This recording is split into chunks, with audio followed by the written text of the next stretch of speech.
Okay, last little finishing touches, just because I'm doing this and didn't want to omit it. I actually put the gray on the lid. I decided to just go with gray because that's what I wanted to do. And I actually pulled the lid off, I'll show you, and dabbed up in here, didn't really matter, and coated the lid that I previously coated with the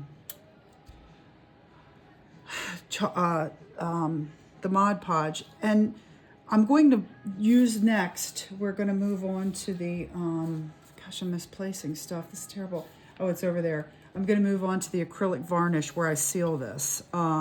So that's why I'm not as particular about making sure the lid was primed and so forth. Anyway, so the last thing that I'm doing that I again hadn't put in the previous video is I was just dipping my brush that had some gray on it, some leftover gray, and a little bit it's about wet, and I'm just kind of hitting a few spots where it's not blended, like the back. I'm just doing these kind of little brush strokey things, and because it helps age. I mean, this is the part where, you know, it just comes from being an artist, doing this over a long period of time. You don't have to do it, but I'm just adding some final little touches that blend over top the stipples, that add, you know, like, I don't even know how to describe it. I'm just blending some of the lines to, again, create the softer lines. And it's just a little added touch, if you could see what I do there or down here. So I did want to disclose that because, you know, if it looks different to somebody, it all depends on your abilities and but that's what I'm doing. I'm just adding a few tiny, tiny little brush strokey touches to tie things in, like the lid, tying the lid in with its attached bottle top and so forth. And then sometimes I'll even stipple a little bit. Now I'll show you something because we're here, which is fun. Where's my brush? I like a fan brush. Fan brushes are kind of fun. I will wet this brush, right? And then again, I use my paper just to dry it off, and can even use something like this, which is a beige brown taupe. I guess it's more like a dark beige or taupey color. And I might tap it in there like this, just to get it. This is just for dimension. Tap it a little bit of the water. And then I use my finger. I'm just adding a few little tippy taps. I don't know what else you call them. And the reason that I'm doing this is to add another color, just for dimension, just for texture. We're gonna go back right now and we're gonna use some of the Inca, see, this is too much on the brush, but I just know that. I'm just adding these tiny, tiny, tiny little details because they're color. It adds that little tiny bit of beige to it, which you don't have to do. But again, for full disclosure, when these things are done and, you know, they have these other little added nuances. See, you barely see it, but this adds to the age. Adding that little bit of brown adds a tiny bit to the age.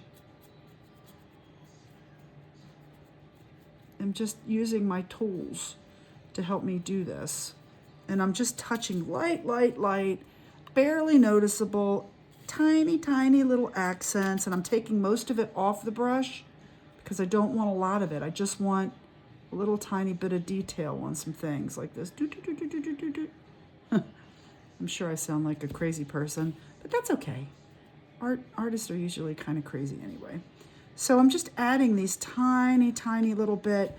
And again, you won't notice it, but it all lends to the absolute finished product, and why some bottles stand out or why they don't, or what gives it the edge, or and it's those kind of things. Browns, beiges, that color family, you can always add to anything because basically it gives it a rusted look. Even brown, like if you wanted to work with the brown here, just to add a little bit further dimension. And I'm just playing. This is what I do. I play till I'm done playing. And you know, that paper is wet, but it's dry.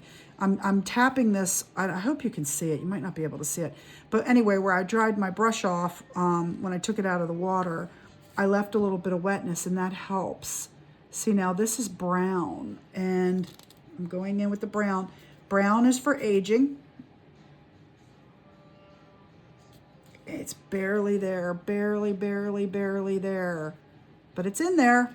That's what makes it look like an aged bottle. See, tapping it on the wet part of the paper. And corners and crevices tend to be where aging shows up on things, in the cracks and crevices. So if you're going to add brown to anything for aging purposes, you want to try to put it in the cracks and crevices, because that's where those things usually show up, right? Aged. And again, I'm just adding dimension. I'm just doing this because I can, just to see what it looks like. But that little tiny bit of brown now is helping age my bottle. But we're going to use something else to really finish it off. And this color will tie into us using the copper for the molds that we're going to use when we go in. And I did a previous video with the gilding wax, and that's how we tie these things together. So I'm basically done. Now I'm just bloop, bloop, bloop, bloop, bloop. My brush is dry. It's completely dry. There's probably nothing on it. And that's what I'm doing. I'm just hitting spots. Okay. And that's it. We're coming back for the next thing. We're getting close.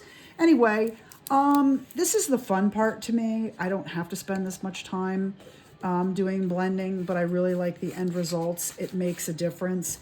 You can see in some of the previous bottles that that's where, again, the devil's in the details. You look at how many different colors and how all the blending, and that's what makes the difference. And again, I don't spend a lot of time on the back because people aren't really looking at the backs, but you know, a little bit. Make sure it looks finished anyway. Same, here's another example. We just did all this, so I just showed you how to do this. Really simple, practice, practice, practice. Let's get on to the molds and the embellishments. I am going to varnish. I don't think I need to varnish on screen because it needs to dry. But with that being said, I'm going to take this product here. I'm going to use one of my larger brushes, maybe. I'm looking, they're in the water. I got to clean them. But I'm going to use a larger brush like the one I used on the black. And that's how I'm going to apply this all over the whole bottle. And I'm going to let it dry. And that's going to give us a sealed bottle. I'm also waiting for the cap to dry. It's still wet. And then we'll come back and we'll have a varnished bottle, a sealed bottle, and we'll start adding molds and embellishments. That is the fun part. Come on back.